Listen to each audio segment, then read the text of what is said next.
So today we're talking about releasing the curious goal of enlightenment. And this talk is coming out of my own personal experience and a little gift that came my way about 2 weeks ago when I planned this course. So why do we want to talk about this? What is my goal of this talk? So that we can all exhale, relax, and enjoy life. Because perhaps this goal of enlightenment might be a distraction from what we're really meant to be doing, and that it actually is taking us away from enjoying the life we have. So first of all, I want to define what I mean as enlightenment, because we all have different definitions of that. And I'm not talking about being happy and enjoying life. That's not what I mean. In many circles, this sort of comes out of the Buddhist tradition. And this isn't against Buddhism. It's against how we've interpreted what we've heard about the process and the journey of Buddhism. But some define enlightenment as almost a supernatural state, right? Like this state of being more awakened than others. I am beyond duality. I am, living in nirvana where there is no suffering. I have no sense of self. I am free of the cycles of karma, right? I'm different than others. I'm wiser. I am fully divine. I do not engage in the petty emotions of humans. And I'm giggling about it, but there is that sense that when the goal is this enlightened state, and not just moments of enlightenment, we all have aha moments, right? And those aha moments can happen in moments of joy, when suddenly we're like, I get it. Oh my God. Oh, I can't, And then often those sort of gently fade into the background again. We're always a little different, but those fade into the background. And soon we're worrying about money again, and we're worried about relationships, or we're worried about whatever. And that moment of bliss passed, right? Those happen. That's part of life. Sometimes we have great moments of enlightenment through crisis, right? It's someone getting sick or surviving an accident, and you're like, that's it. I'm never worrying about anything ever again. I see the big picture, right? Those are moments. But in many spiritual circles, there's almost become this goal of living in a state of enlightenment all the time. Well, there's dangers in this. One, we're never enough. You're never good enough. You're never enlightened enough. You're never blissful enough. You're not spiritually mature enough. You're not doing enough practice. And so now all of a sudden we have this massive personal judgment that, well, I'm not as enlightened as that person. So I'm always striving. I'm always striving to be somewhere I'm not. I'm always striving to be better than I am now. It's like, let's say you're a couch potato, right? And I'm a hardcore couch potato. That is my nature. It's the danger of being a philosopher. I travel worlds in my mind and forget to exercise my body. Right? And so then all of a sudden, one day you say, you know what? This isn't really good for me. I'm going to start walking around the block every day. That's a big deal if you're sedentary. It's a big deal, right? I really mean that. It's a big deal to start any kind of movement program if we've been sedentary. And then maybe you start doing that and you start feeling, wow, I'm feeling pretty good. Maybe I'll train and do a 5K or something. Wow, that's a huge deal. Well, but I'm going to do it. Let's say you do it. But maybe you're saying, well, if I could do a 5K, then I should do a 10K. And if I can do a 10K, well, I should do a marathon. And if I can do a marathon, I should do an ultra marathon. And if I can do an ultra marathon, maybe I should do, and it never stops. You never ever get to just enjoy. And sometimes that's just a joyful journey. Don't get me wrong, right? That can be really a fun thing. But when do we get to just enjoy life? When do you just get to love where you are right now? And so there can be this sort of perpetual striving. And this can happen with this enlightenment question. That no matter what your practice is, no matter what you're doing, you're never enlightened enough because, well, this is still really getting to me and I'm still really have issues at family Christmases. Wow, can my family ever trigger me? I'm still not enlightened enough, right? It's just like this perpetual thing. And then you become super enlightened and now you're really stressed out about the environment and you're really stressed out about that. Like you'll always just keep finding new things that, oh, I'm still not good enough. I'm still getting stressed out, right? So then the question is this state of enlightenment that we've created in our minds real? Is it real?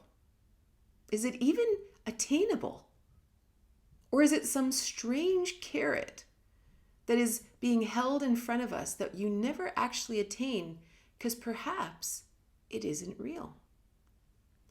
And so let's just play with that. And again, what I'm going to say today isn't necessarily right. It's just a question. I just want us to ponder these ideas for a moment. Let's say it's not real, just for a moment. If we have this goal of enlightenment, why do we have it? What's our reasoning? Why do we want it? Are we wanting it to distract us from our life? Maybe I don't like the life I was given. Maybe I don't like the childhood I have. Maybe I don't like the relationships I've had. Maybe I don't like the fact that I wasn't born to wealth or I wasn't born to whatever. And maybe this is a beautiful distraction. Maybe this is a beautiful way of escaping the life I've found myself in. I don't even care if it's real. I'm going to tell myself it's real. And then I like that self-identity better than this life I was given. What if? Or what if it's a massive ego trip? What if it's just one more way to be better than other people?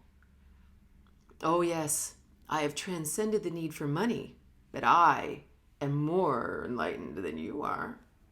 It's just like being richer or having a nicer Porsche or having a nicer whatever. Is it just an ego trip? It's a question. So now I'm going to tell you something that may not be true also. But this is a journey into my consciousness. This is my experience that allowed me to exhale in a way that's brand new and which is what inspired this talk. So I've been reading a lot of Taoism. I've always loved Taoism. It's the first thing that I ever read in my life, even as a teenager, that really resonated with my heart. And then, life happened and I went off and about. Now I've returned to my study of Taoism. And one of the things that's really interesting to me about Taoism, of course, the Tao Te Ching is the primary teaching of Taoism, which is all about being one with nature, flowing with what is, flowing with the Tao, the energy that cannot be described, and yet we swim in it, we flow in it all day long. It's a very peaceful, accepting philosophy of life.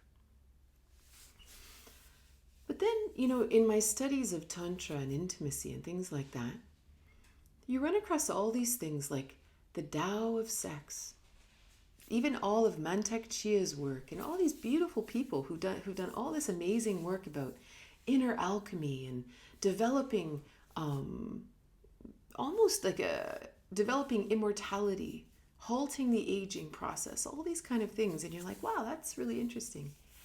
But I've always asked myself, what does it have to do with Taoism? How did these things become related to Taoism? Because there's nothing like that in the Tao Te Ching. There's nothing like that in Chuang Tzu's writings. Where did they come from? Then I read this really bizarre book. I don't know if I can even find it here in the bookshelf. But it was all about the sexual practices of the white tigress and the jade dragon. And they were talking about how you could do all of these, and the subtitle was Practices of Taoist Masters, the practices of the female Taoist masters, practices of the male Taoist masters.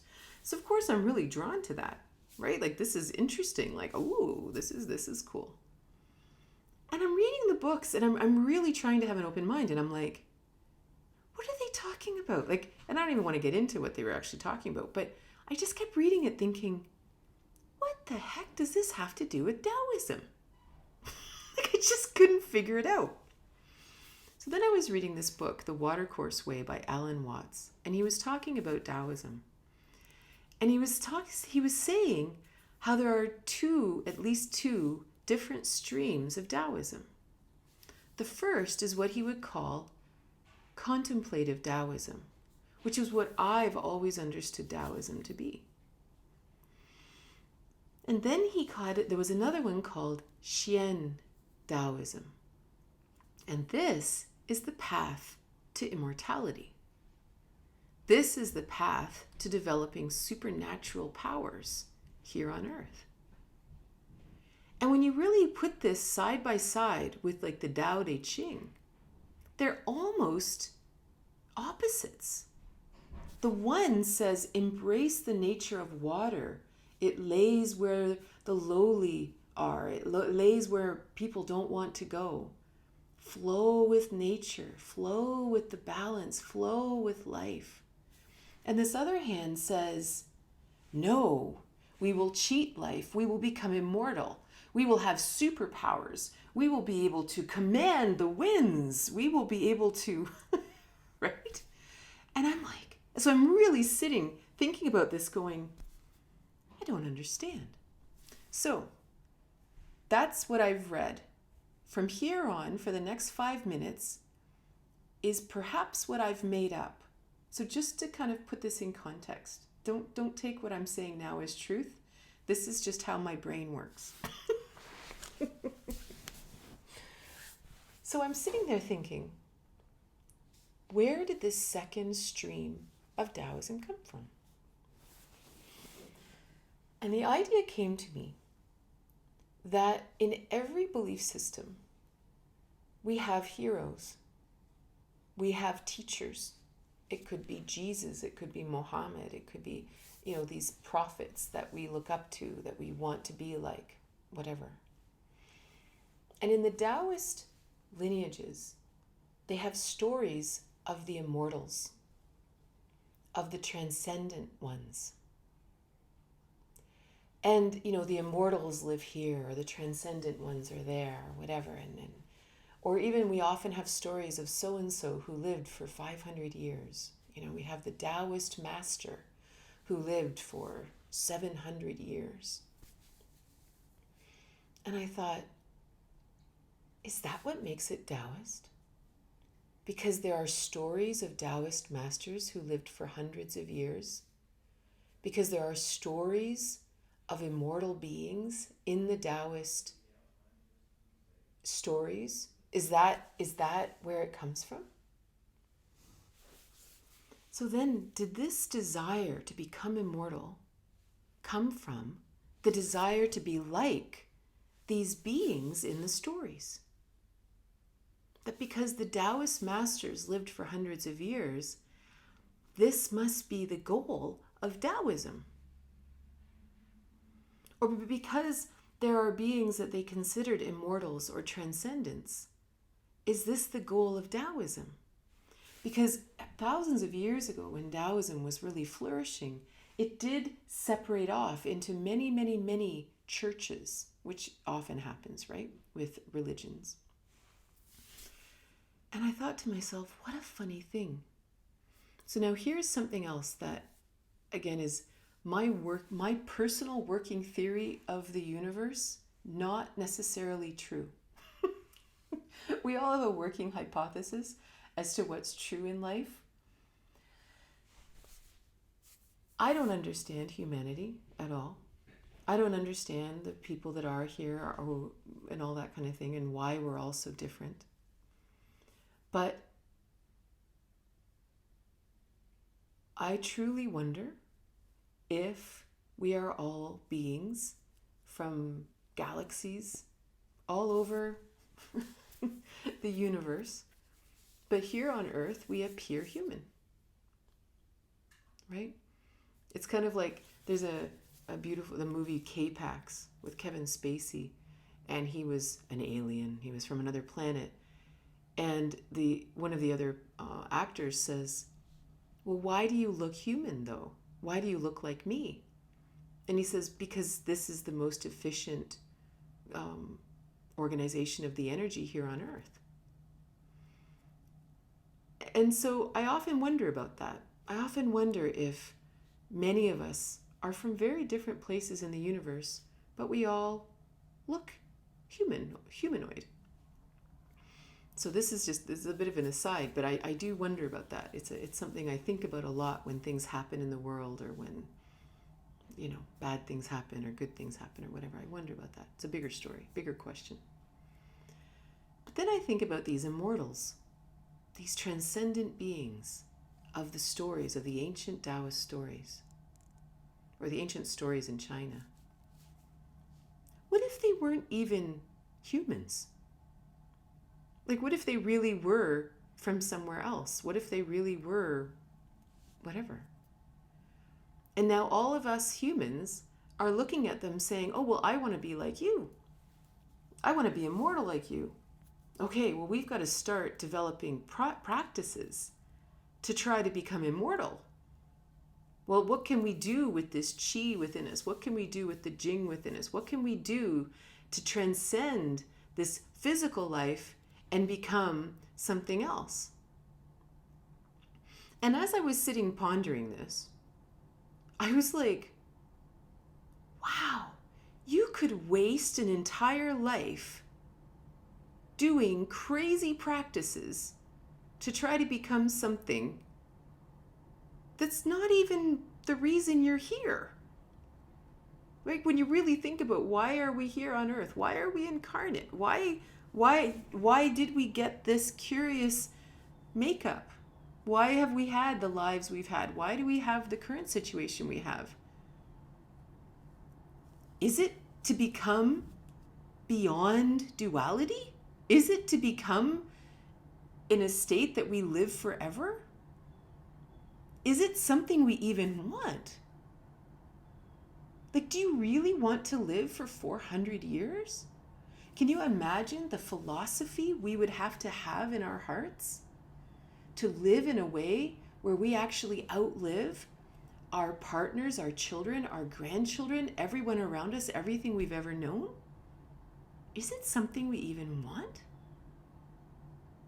Like, and it's just a question. Like, when we really think about this curiosity, do I really want to transcend duality? Do I really want that? And I just thought about, what are we doing with all these practices? And if the goal of doing I teach Kundalini yoga, meditation, tantra, this is what I do. And I sit with it going,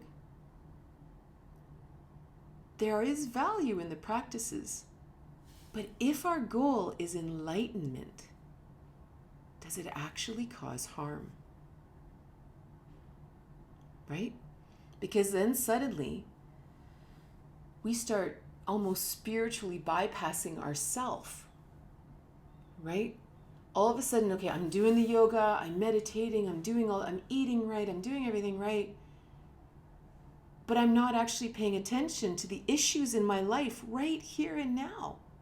I'm ignoring my own emotions. I'm ignoring my own triggers. I'm ignoring everyone in my life who doesn't line up with my path of enlightenment.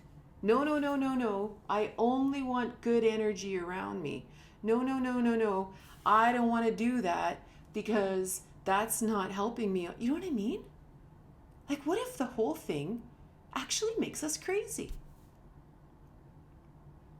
And again, I'm not saying that any of these theories I've said are true.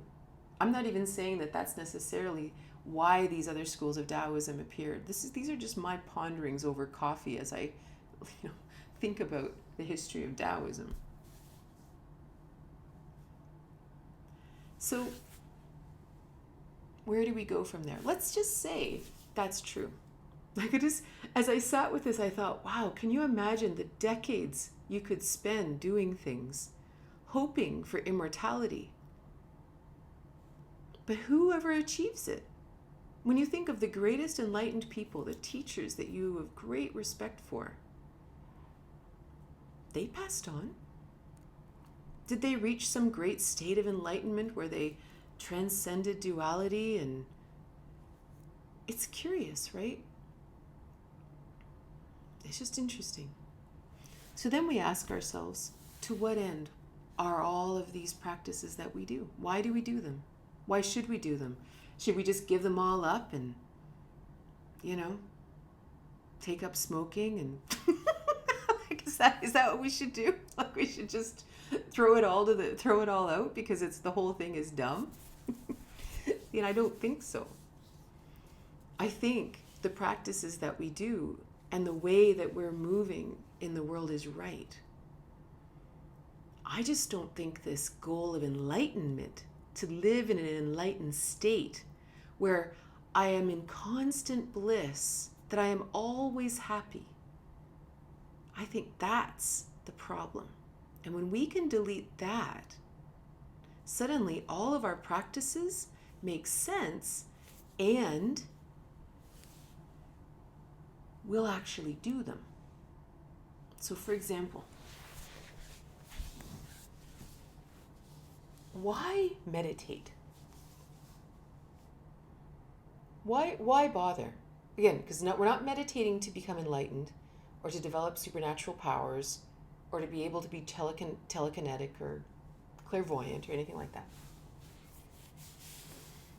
When you practice pranayama, you can heal anxiety. You can heal insomnia. When you meditate, you can undo patterns in your nervous system that you developed in childhood and past relationships.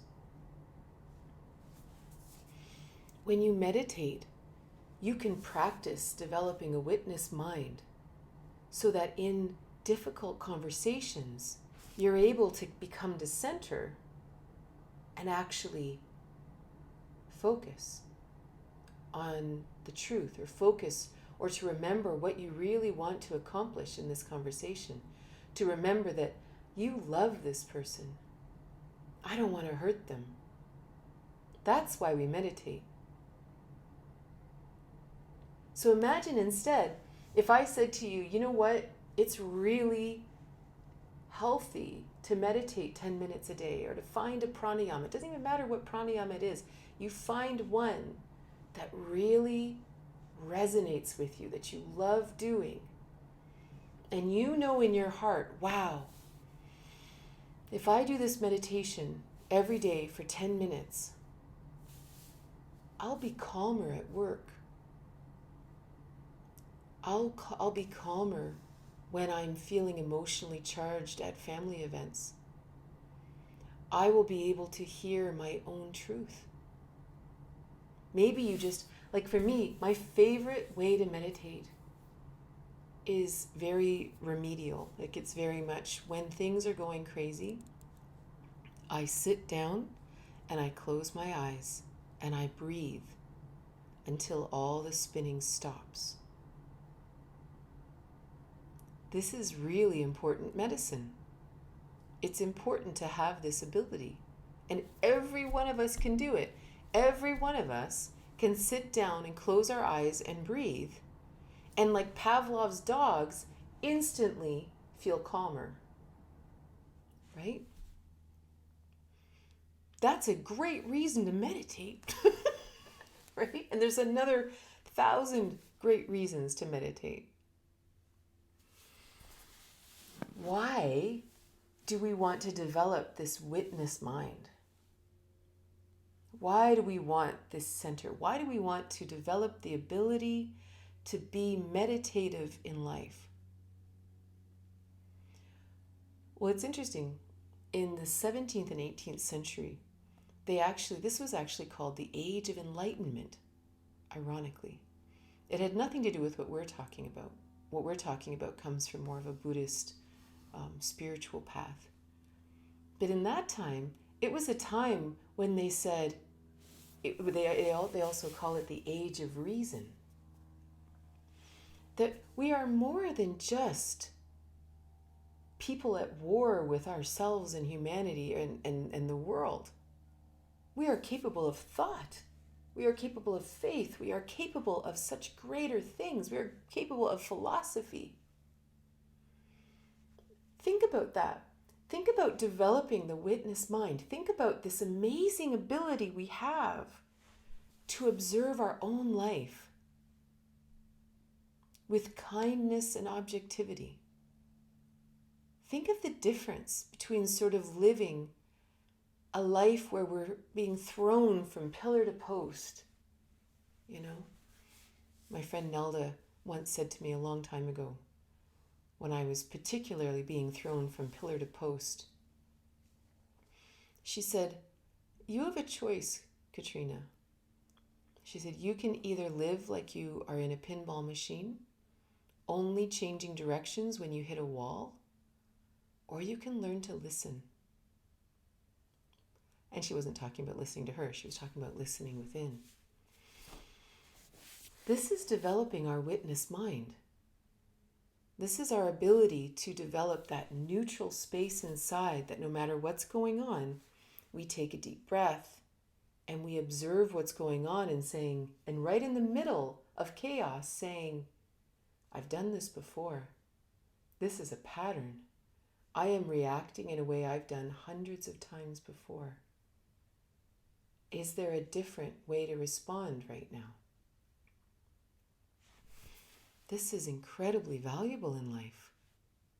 In the land of actually holding the reins of our own life. Right? It's a huge deal.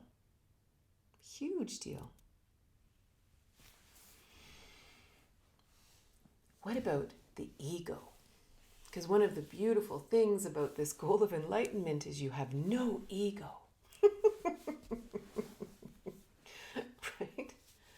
Well, our third chakra is there for a reason. Who we are is why we're here. If we were meant to have no ego, we would all be identical. There would be no distinguishing factors from one person to the next. We would all have exactly the same interests. We would all have exactly the same abilities. We would dress the same. We would look the same.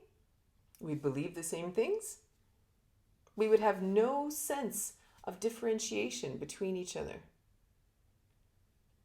And yet we have this third chakra that defines us as different.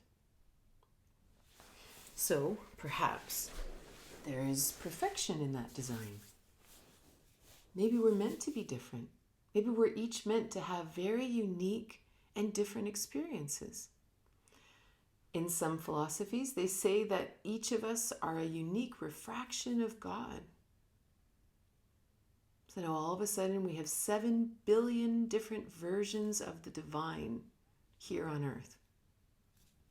Let's just say.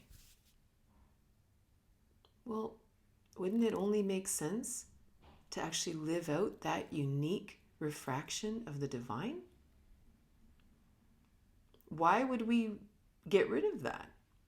Why do we each have unique thumbprints? Why do we see the world so differently? If not to embrace it. Obviously, we know the dangers of an unhealthy ego, but that has to do with attachment. That has to do with pride, misplaced pride that I am better than you, that who I came onto earth as is better than you. That's a problem. But the ego's not the problem. The pride is a problem. The need to dominate others is a problem. The insecurity in oneself is a problem. The ego is not a problem. Right? So imagine the goal of developing a healthy ego, a healthy sense of self, to truly connect with self. I mean, that's what self-love is. We talk about, oh, the self-love, and I struggle with self-love because we're not allowed to like ourselves. We're not allowed to say that, wow, I'm really good at this, or I really love doing that, or you're not allowed to say that because you're supposed to transcend the self. And it's like, then who am I? Then what am I doing here?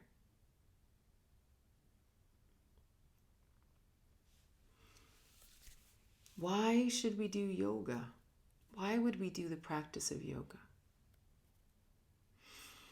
Well, yoga, when you do, let's say, like I teach Kundalini yoga, you have a daily Kundalini yoga practice and you will release trauma out of the body.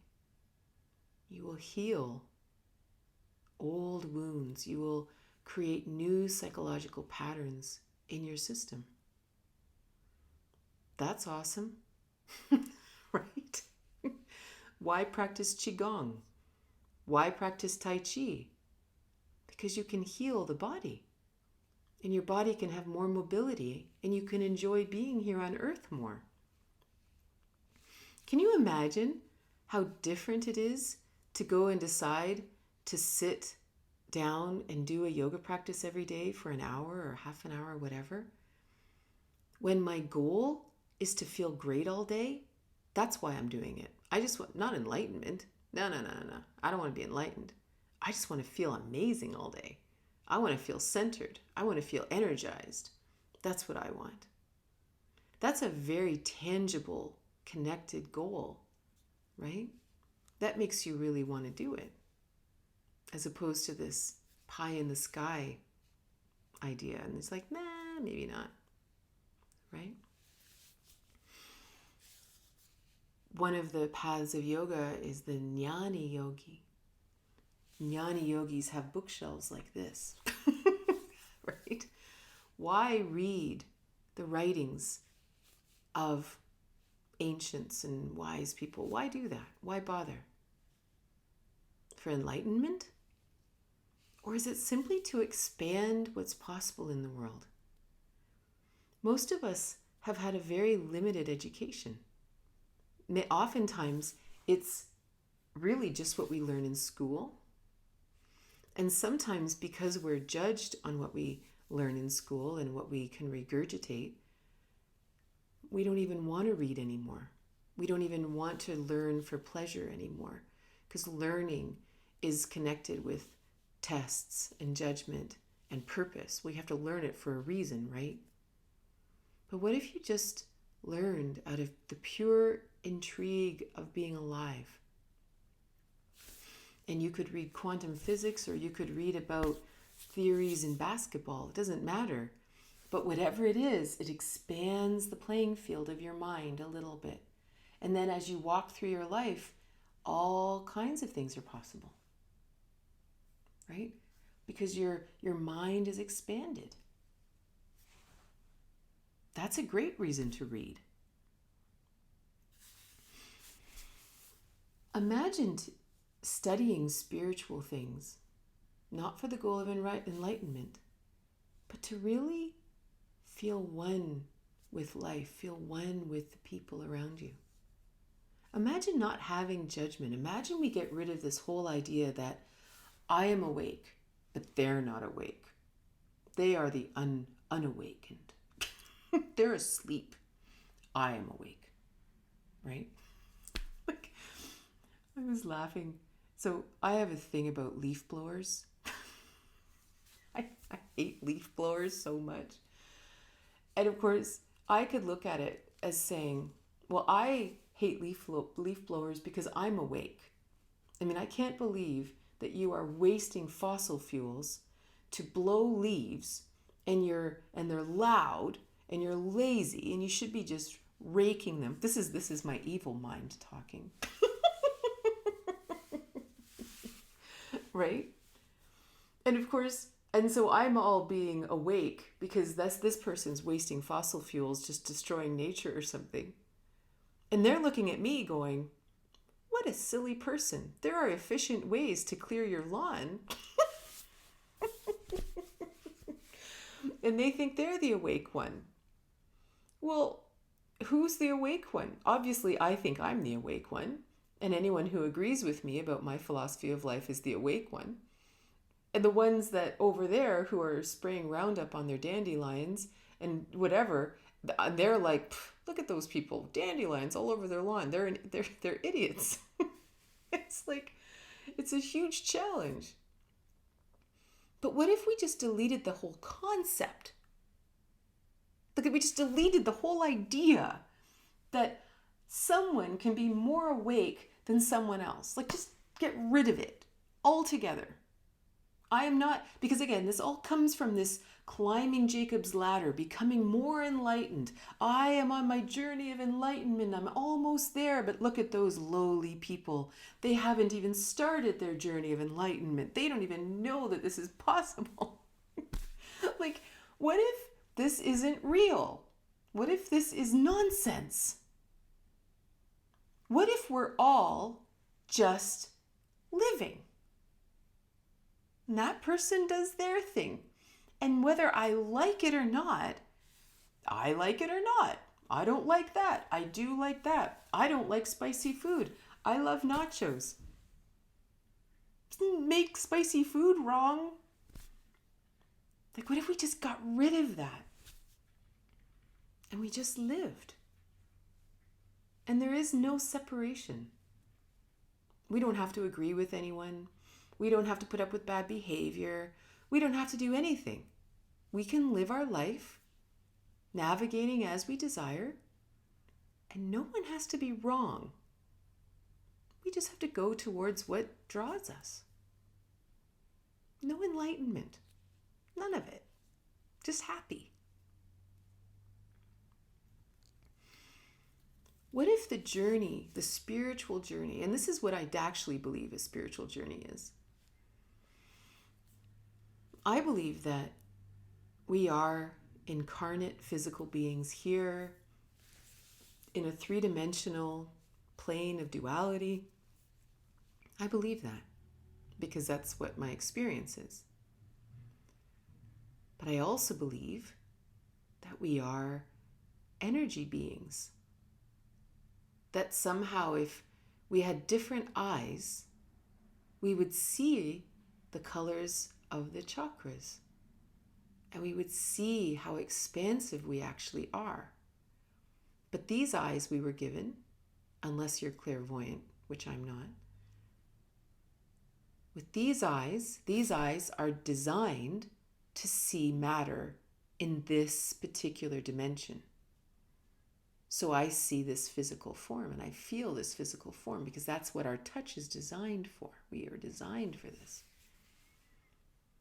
But I do believe we're also divine beings.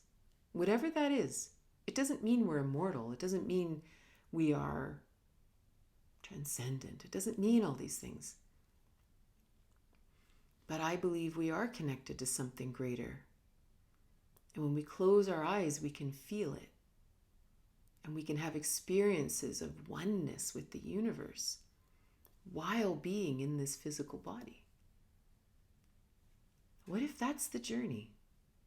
But it's still here. It's still in this body. I think that's what draws me so much to Tantra, because that's the foundation of Tantra, is that we're not one or the other. We're not a physical body or a divine being. We're not a spiritual being having a human experience. We're not a human having a spiritual experience. We're none of that. We're all of it all the time.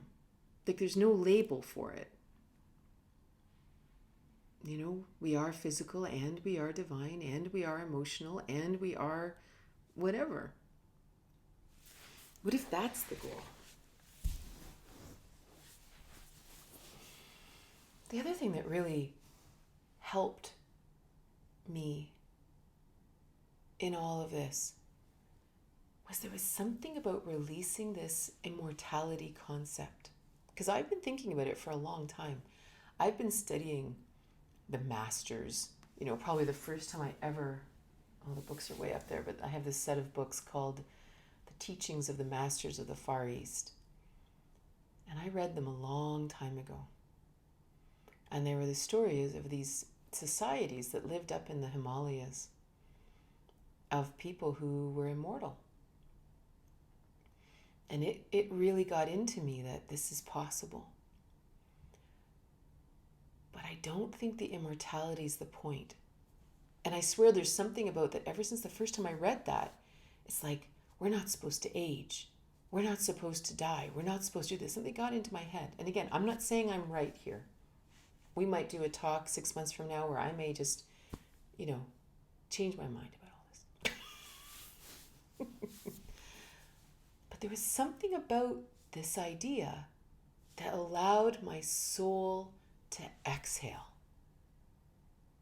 It allowed me to go, maybe it's living in a sense of timelessness that I actually seek. Right? Maybe that's the goal. It isn't immortality like living for 400 years, but it's enjoying each moment so much that time expands and my quality of life is so beautiful. Maybe that's what they're here to teach us. I don't know. But all I know is something relaxed, and suddenly the idea of embracing all the stages of our life became very natural. That suddenly, at some point in our life, we're children. And then we go through an adult phase. And then we go into the later parts of our life. And life just goes on, and the energy continues. But there's not this clinging to youth or this clinging to a sense of agelessness. And that brought me a lot of peace. It almost allowed us to simply just live. Wherever we are, whatever state of life we're in, wherever we are, we just live. We just enjoy what we love. We enjoy the food, we enjoy the company, we enjoy the sunshine, we enjoy the snow, and we just live. And ironically, that is what many people would call a state of enlightenment. just living. Sleeping when you're tired, drinking when you're thirsty, eating when you're hungry. That this is the ultimate state of enlightenment. It's ironic, eh? Thank you so much for being here. I hope you have a wonderful day.